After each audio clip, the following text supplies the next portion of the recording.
Kita sambung lagi soalan daripada session A. Kita pergi kepada tajuk 9, Application of Differentiation in Economic and Business. So, nombor 8 ni dia nak, kita tengok kata kunci dahulu pada soalan. Dia nak equation of tangent. Lepas tu dia dah bagi titik. Jadi bila dia bagi titik, kita senaraikan siap-siap. Nilai X kita sekarang negatif 1. Nilai Y kita ialah 2. Okey.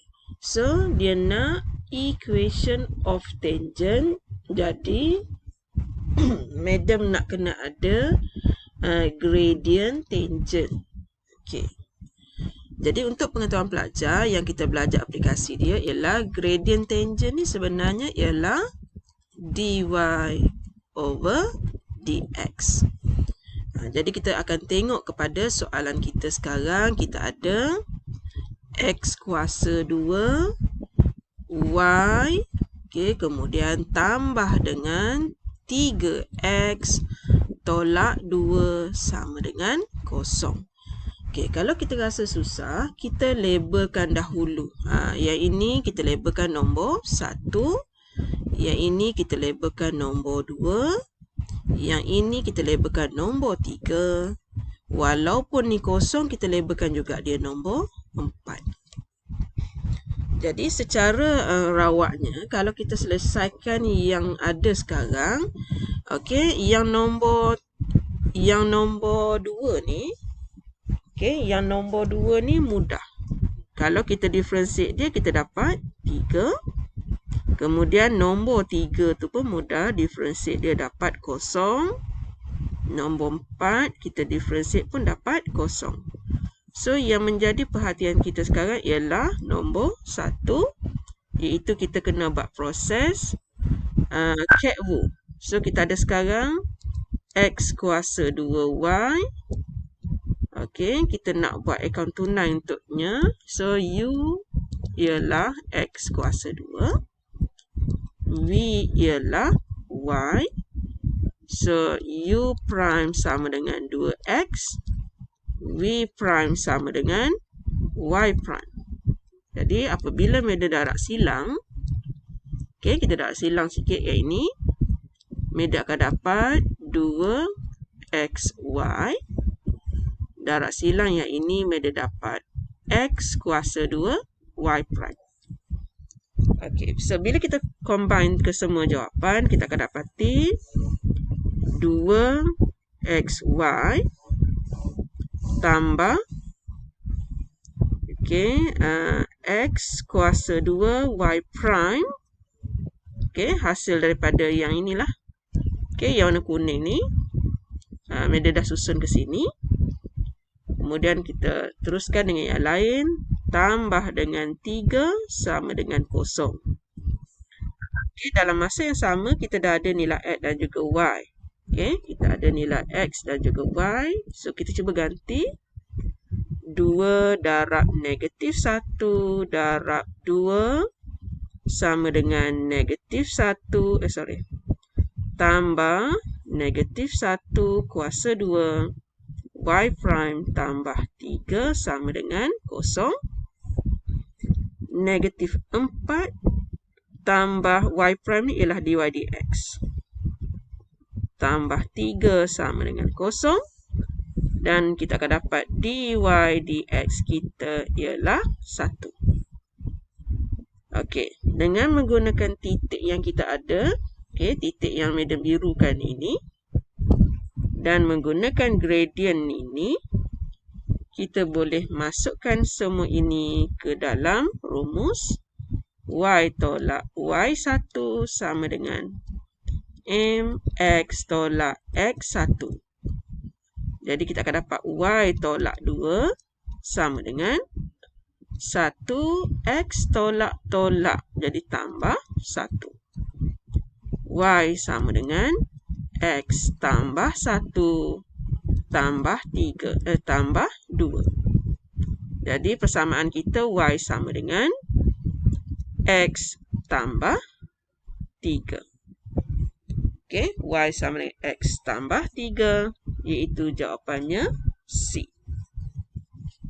Okey, itu soalan nombor 8. Kita pergi kepada soalan seterusnya, nombor 9. Okey, soalan seterusnya nombor 9. Okey, kita ada satu curve. Kemudian dia dah bagi gradient of tangent. Okey, gradient of tangent dia bagi 3. Jauh tu. Okey, ni ada hubungan dengan yang ujung ni, jadi gradient tangent ataupun dy dx sama dengan 3. Okey, sebelum tu daripada titik ni kita tahu nilai x adalah 2, nilai y adalah 1. Medan ambil nilai original ni ganti dalam soalan asal. Okey, ganti dalam soalan asal Madam labelkan nombor 1 ni. Okey, kita ganti di situ. Bila Madam ganti, Madam dapat y 1. 1 sama dengan ax kuasa 2 tambah dengan x tolak dengan b. Jadi 1 sama dengan 4a tambah 2 tolak dengan b. Jadi Madam akan dapat negatif 1 sama dengan 4a tolak dengan b. Yang ini bersamaan 1. Okey, kemudian iaitu daripada maklumat yang berwarna kuning. Ni maklumat kuning, Madam dapat persamaan 1. So, sekarang Madam nak gunakan maklumat seterusnya, iaitu maklumat yang warna biru tadi, gradient, yang bermaksud dy dx kita lah. So, kita ada y sama dengan ax kuasa 2 tambah dengan x tolak dengan b. Gradient tadi adalah dy dx sama dengan 2ax tambah dengan 1. Jadi kita ganti dy dx ni dengan 3 sama dengan 2a. Nilai x ialah 2 tambah dengan 1. Jadi Madam bawa 1 ke sebelah kiri. So 2 sama dengan 4a. Dari situ a sama dengan 2 bagi 4 ataupun 1/2. So kita cari dulu a adalah 1/2. Okey, kita ada dua pilihan, sama ada jawapan a ataupun jawapan d. Okey, untuk mendapatkan nilai b, Madam ganti nilai a dalam warna kuning. Okey, dalam kuning kita ganti. So kita akan ada, bila kita ganti di sini, kita akan ada negatif 1 sama dengan 4a. A kita setengah. Tolak dengan b. Jadi b Madam bawa ke sebelah kiri. B sama dengan 4 darab setengah ni 2. Negatif 1 datang belah kanan jadi positif 1. Jadi nilai b kita ialah 3. A kita setengah. B kita 3. Jadi pilihan jawapan kita ialah A. Okey, macam tu untuk kita menjawab soalan soalan nombor 9. Okey, next kita pergi satu lagi soalan daripada section ni, iaitu soalan nombor 10. Kita nak cari koordinat untuk stationary points. Okey, sebelum kita kira, sebab ni adalah soalan objektif, sebelum kita kira supaya kita tidak merugikan masa kita. Okey. So kita tengok dahulu nilai x yang dia bagi kat kita. Negatif 3, negatif 3, negatif 3, negatif 3. Nilai x dia bagi. Kemudian nilai x yang kedua, dia bagi apa? Kita tengok. Dia bagi negatif 1.